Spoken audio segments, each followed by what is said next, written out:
기도드리겠습니다. 주님의 십자가로 우리의 죄를 사하시고 그 십자가에서 하나님의 의를 이루시며 우리의 모든 죄와 허물을 씻어주시니 감사드립니다. 십자가가 세상의 소망이며 그리고 모든 이들이 나와야 될 진리의 주님의 살아있는 사랑의 손길인 것을 믿습니다. 어둡고 험하고 악한 이 시대, 소망 없는 이 시대에 하나님의 구원의 길을 많은 사람들이 발견할 수 있게 되기를 원합니다. 무엇보다 우리의 마음속에 그 십자가의 능력과 은혜가 깊이 삶 속에 뿌리내리게 하여 주옵소서. 성금요일을 보내며 주님의 십자가를 통하여 우리에게 비추어 주시는 하나님의 사랑의 빛이 풍성하게 비춰지는 하루가 되게 하옵소서. 예수님의 이름으로 기도하옵나이다. 아멘. 예수님의 십자가 고난은 성경에 예언된 대로 이루어진 것입니다. 예수님의 십자가는 우연히 발생한 것이 아닙니다. 하나님께서 역사 가운데 이 십자가를 계시하여 주셨고 또 많은 시대와 상황 또 예언자들을 통하여 매우 상세하게 보여주셨습니다. 가장 먼저는 아담과 하와가 타락한 직후 두려움과 부끄러움에 사로잡혀서 스스로 무화과 나무 잎으로 옷을 만들어 그들의 부끄러움을 가리고 있는 그들에게 그것을 벗기시고 가죽 옷으로 그들의 수치와 부끄러움을 덮어주신 사건으로 계시되었습니다. 가죽 옷이라는 것은 단지 튼튼하다라는 의미보다 한 생명이 죽어져야 하는 이 피 흘림이 있어야 나오는 것이 가죽이 아니겠습니까? 인간의 수치와 허물을 인간 스스로 만든 옷이 아닌 하나님의 귀한 아들의 생명의 죽음으로 만들어진 옷으로 덧입혀져야 한다는 것. 한 생명의 희생을 통해 인간의 죄는 덮어질 수 있다는 것. 그것을 이미 타락한 직후에 아담과 하와를 가죽옷을 입혀주심으로 보여주신 것이죠. 그 이후로부터 모세의 광야 시대에 그 불뱀에 물려서 죽어가는 이들을 살리기 위해서 장대에 그 놋뱀, 구리뱀을 달아서 그것을 쳐다보면 살리라고 약속을 주심으로 하나님께서 제시해 주신 이 구원의 방책인 이 나무에 달린 이 놋뱀을 바라보면 살리라 한 그 말씀을 믿는 자들이 살아났다는 사건, 이 나무에 달린 하나님의 구원자를 바라보도록 하신 사건, 이로 말할 수 없는, 적어도 구체적으로도 200여 가지가 넘는 그러한 사건과 계시를 통해서 십자가의 죽음을 통해 우리를 용서하시고 회복시킨다는 것을 예언하셨습니다. 특별히 이 십자가에서 일어나는 아주 상세한 일들까지도 예언하신 거죠. 오늘 본문에 나오는 군병들이 예수님의 옷을 찢어서 나눠 가지는 사건도 성경의 말씀에 이르려 합니다. 군병들은 알지 못하고 행한 것이지만 그러나 성경 말씀이 이루어진 사건이다. 예수님께서 내가 목마르다라고 하신 말씀도 성경의 예언대로 이루어진 것이다. 예수님이 이 십자가를 향하여 나가시는 고난의 여정, 배신당하시는 사건, 조롱받는 사건, 십자가의 위에서의 고통, 이 모든 섬세한 것들이 다 역사 속에 하나님께서 예언해 주셨다는 것. 이 모든 예언이 어떻게 한 사람의 한 죽음을 통해서 다 이루어질 수 있는가? 인간의 계획과 또 만들어진 그 어떤 노력으로는 도저히 일어날 수 없는 불가능한 일. 오직 영원하신 하나님, 그리고 역사를 주관하시는 하나님, 만물을 통치하시고 모든 이들을 그 뜻대로 이루실 수 있는 하나님께서만 하실 수 있는 일이다. 그러므로 이 십자가의 죽음을 통해 나타난 이 하나님의 놀라우신 섭리와 역사가 바로 예수 그리스도가 우리의 길이요 진리요 생명임을 말씀해 주신 것입니다. 예수님의 십자가 가까이 있었던 사람들이 있었습니다. 십자가 처형은 한 단숨에 사람을 죽이는 그런 사형이 아니라 서서히 오랜 시간 동안 고통 속에 죽게 하는 제도이기 때문에 처음에는 많은 사람들이 몰려들었다가도 서서히 사람들이 떠나가고 마지막에는 정말 가까운 사람들만 남게 마련이었습니다. 그리고 그 끔찍한 십자가 처형 더 가까이 바로 밑에서 바라볼 수 있는 사람은 정말 사랑하는 사람이 아니면 있지 않는 일이죠.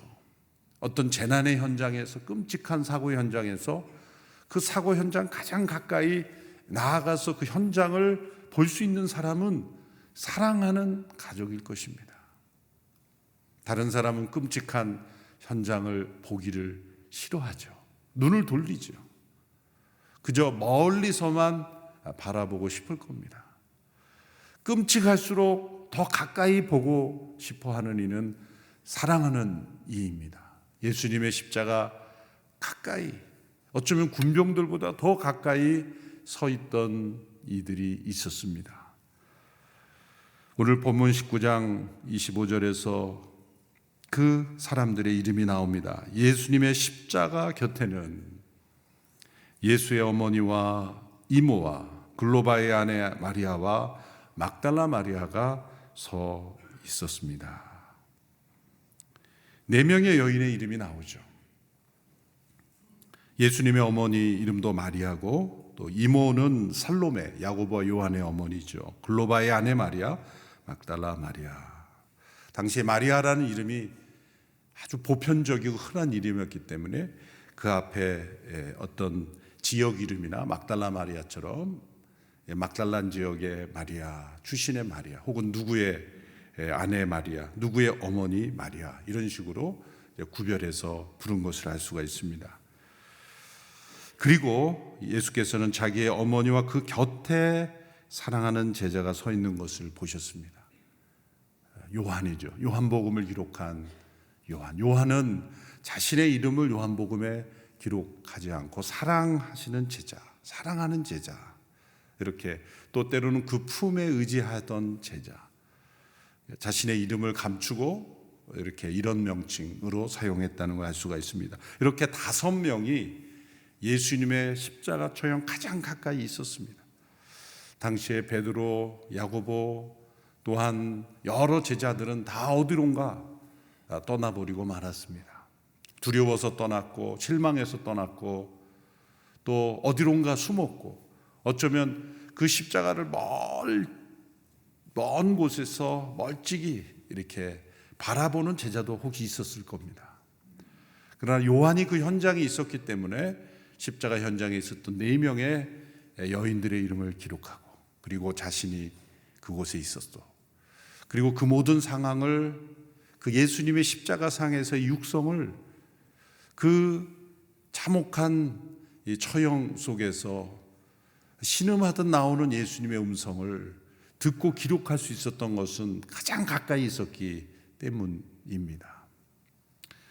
이 당시에 예수님의 십자가와의 이 물리적 거리는 곧 예수님과의 사랑과 헌신의 거리라고 말할 수가 있죠. 어디 있는지 모르는 다른 남자 제자들의 마음과 여기에 있는 5명의 제자들의 마음은 분명 다를 것입니다. 오늘 이 시대에 우리가 십자가 가까이라고 말할 때는 단지 우리가 십자가를 착용하고 예배 자리에 가까이 있고 그런 게 아니죠. 오늘 이 시대에 우리의 십자가 가까이라는 것은 그 십자가에 못 박히신 예수님과 우리가 어떤 관계를 맺고 있는가? 그리고 그 관계가 얼마나 깊은가? 이제는 물리적 거리가 아니라 영적인 거리. 십자가가 나는 어떤 의미인가? 분명 베드로나 다른 제자들이 바라본 십자가와 이 5명의 제자들이 바라본 십자가의 거리는 달랐을 거예요. 여성들이 4명이었죠. 이 여성 제자들의 헌신이 남자 제자보다 4배나 더 높은 거예요. 역사적으로 교회에 헌신된 분들도 여성이 훨씬 많았어요. 한국 교회를 지탱해온 것도 여성들이었어요. 이 여성 제자들의 이 깊은 헌신, 예수님의 부활을 첫 번째 목격자도 여성들이었죠. 예수님의 시신이 처리되지 않은 상태로 돌무덤에 안치된 것을 봤죠. 사실은 십자가에서 죽은 죄수의 몸은 처리하지 않았어요. 왜냐하면 쓰레기처럼 기들은 골짜기에 버려지거나 광야에 갖다 버려서 그냥 짐승들의 먹이로 버리는 것이 마지막 순서였어요. 그러니까 6월절이 다가오는데, 6월절이 이제 시작이 되는데 그 전에 마무리를 할 시간은 충분했던 거죠.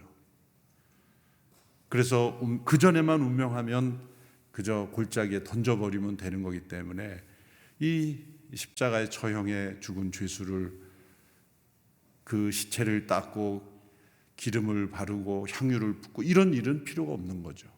그리고 예수님이 아리마대 요셉이 제공한 돌무덤, 그것도 성경을 예언하기 위해서 부자의 묘실에 안치되었다 라는 예언 때문에 아리마대 요셉이 자신의 마음속에 자신이 숨은 제자로서 빌라도와의 관계로 가지고 예수님의 시신을 받아서 자신의 무덤에 안치했던 거예요.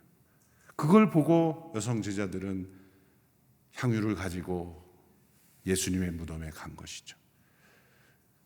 돌 무덤으로, 이 큰 돌로 닫혀져 있다는 것, 임봉되어 있고 군병들이 지키고 있다는 걸 알면서도 간 겁니다. 우리가 가면 열어주겠다는 기대감을 갖게 한 게 아닌 거예요. 절대로 안 열어줄 거라는 걸 알면서도 간 거예요. 이 여성 제자들의 헌신, 그리고 나머지 어디론가 멀어져 버린 이 제자들의 모습과 비교할 때 우리는 어느 편에 서 있는 제자들인가? 십자가 처형 가까이 서서 예수님 앞에 나아가는 그 사랑의 헌신의 제자들이 될 수 있게 되기를 바랍니다. 그때에 가장 가까이 있던 이 제자들 가운데 예수님께서 이제 그 군병들이 예수님의 옷을 찢고 제비 뽑고 이런 과정 가운데 이 가까이 서 있는 이 어머니와 제자들의 모습을 예수님께서 보신 것이죠. 그래서 26, 27절에 보시면 예수께서는 자기 어머니와 그 곁에 사랑하는 제자가 서 있는 것을 보시고 어머니에게 말씀하셨습니다. 어머니 보십시오, 당신의 아들입니다. 그리고 그 제자에게는 보아라, 내 어머니다라고 말씀하셨습니다. 그때부터 그 제자는 예수의 어머니를 자기 집에 모셨습니다. 세 번째 말씀으로 예수님은 어머니를 바라보시고 그리고 그 어머니를 제자 요한에게 부탁하는 말씀을 하신 것입니다. 어머니 보십시오, 당신의 아들입니다. 요한을 아들로 이렇게 말씀하셨고, 보아라, 내 어머니다. 이제 요한에게는 마리아를 돌볼 책임을 부여한 것입니다. 육신의 아들로서의 모든 책임도 예수님께서 다 감당하신 것이죠. 이로부터 요한은 예수님 어머니를 자신의 집에 모셨다. 이걸 보면 요셉은 예수님이 어렸을 때 돌아가셨다는 것을 알 수가 있죠. 남편이 없는 이 마리아, 그 마리아를 요한이 아들이 되어서 이제 책임지도록 한 겁니다. 그래서 이 터키 에베소 지역에 가보면 이 요한이 이 마리아를 모시고 돌아가실 때까지 살았다고 하는 기도원이 남아 있습니다. 그래서 요한이 이 마리아를 돌보는 이 책임 때문에 바로 사역에 참여하지 않고 마리아가 돌아가신 이후부터 사역에 참여해서 비교적 오래 살고 또 가장 늦게 순교한 제자로 알려지고 있습니다. 이처럼 예수님은 이 요한과 마리아를 새로운 가족으로 만들어 주셨죠. 어떤 신학자는 이것이 교회의 시작이다라고 해석하기도 합니다. 육신의 관계를 뛰어넘어 이제 영적인 가족으로, 그리고 예수님의 어머니 마리아가 예수님 메시아의 육신의 어머니였지만 이제 그런 위치가 아니라 한 교회의 일원으로서 한 교회의 한 구성원이 되었다는 것. 그리고 예수님의 어머니는 사도행전의 역사에 또 참여했습니다. 그러나 메시아의 어머니라는 어떤 직함이나 타이틀이 아니라 한 교회의 일원으로서 여성 제자로서 참여했다는 것. 그것이 마리아의 훌륭한 면이죠. 이제 5번째 말씀입니다. 오늘 본문에는 3번째, 5번째, 6번째 십자가상의 3 말씀만 기록이 되어 있습니다. 5번째 말씀은 내가 목마르다라는 말씀이죠. 우리 28절을 함께 읽어보겠습니다. 시작. 이후에 예수께서 모든 것이 이루어진 것을 아시고 성경을 이루려고 말씀하셨습니다. 내가 목마르다. 성경을 이루려고 말씀하셨다. 이 목마르다라고 하는 이 말씀이 시편 69편 21절에 이렇게 나옵니다. 그들이 나더러 먹으라고 쓸개를 주었고 내가 목마르다고 식초를 마시게 했습니다. 바로 이 시편이 메시아의 고난, 고통, 십자가의 상에서의 고통을 미리 예언해 주시는 말씀이었기 때문에 내가 목마르다. 목마르지 않는데 목마르다고 말한 게 아니죠. 예수님은 이미 탈수한 상태입니다. 채찍에 맞으시고 그리고 십자가를 지고 걸어가시는 그러한 그 과정, 그 이전에 이미 겟세마네 동산에서 땀이 피가 되도록 그렇게 기도하셨고 밤새도록 신문당하고 채찍에 맞고 십자가를 지시고 십자가에 못 박히신 이후에 적어도 3시간 이상 강렬한 태양빛 아래 매달려 있었죠. 이미 예수님의 몸은 탈수되었습니다. 그런데 그 고통을 아주 단순하게 내가 목마르다. 저와 여러분이었다면 이 고통을 어떻게 표현할 수 있을까? 단지 목마름 정도였을까? 그거와 비교할 수 없는 고통이었지만 내가 목마르다는 단순한 말씀으로 표현하셨어요. 천지를 창조하신 하나님의 아들이신 그분이 목마르다는 것 어울리지 않는 것 같습니다. 하늘과 땅의 모든 권세를 가지신 분이 얼마든지 능력으로 자신의 목마름을 해결하실 수 있는 분이 자기 자신을 위해서는 어떤 기적도 행하지 않으셨어요. 예수님의 모든 기적을 한번 살펴보십시오. 예수님의 기적 가운데 자신을 위한 기적이 있었는지 한 번도 자신을 위해서 자신의 배고픔이나 자신의 목마름이나 자신의 문제 해결을 위해서는 단 한 번도 기적을 일으키지 않으셨어요. 사람들은 어떤 영적 은사나 기적의 통로가 되면 부러워하죠. 근데 진정한 기적은 자기 자신을 위해서 행하는 기적은 없습니다. 섬기기 위하여 주어진 은사여 섬기는 그러한 기적이기 때문이죠. 예수님의 기적도 마찬가지였습니다.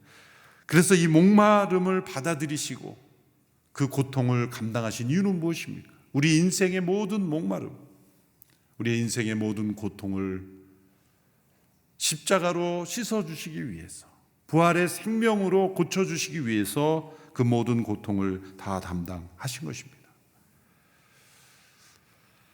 그리고 5번째 말씀을 지나 6번째 말씀은 그것은 다 이루었다라는 고백이었습니다. 다 끝났다라는 것은 실패자의 고백이지만 다 이루었다라는 것은 승리자의 고백이죠. 오늘 보면 30절의 말씀을 같이 읽겠습니다. 30절. 예수께서 신포도주를 받으시고 말씀하셨습니다. 다 이루었다. 그리고 예수께서는 머리를 떨구시고 숨을 거두셨습니다. 다 이루었다라는 이 고백은 탈진한 한 생명의 마지막 힘없는 외침이 아니었습니다. 33세의 삶을 이 땅에서 한순간의 낭비도 없이 하나의 일도 버림이 없이 모든 뜻을, 아버지의 뜻을 따라 살아가셨던 하나님의 아들의 고백입니다. 하나님께서 계획하신 인생의 소명을 다 이루셨다는 것입니다. 다 이루었다라는 말, 이것은 헬라어로 테텔레스타이라는 단어죠. 원어는 텔레오, 그것은 완성하다, 이루다 라는 의미를 가지고 있습니다. 그래서 당시에 많은 상황 속에 사람들이 자주 사용하던 단어라고 합니다. 가장 많이 쓰는 건 종이, 주인이 시킨 일을 그 명령대로 다 수행했을 때 주인에게 가서 테텔레스타이, 주인님 다 이루었습니다 라고 보고할 때 쓰는 단어입니다.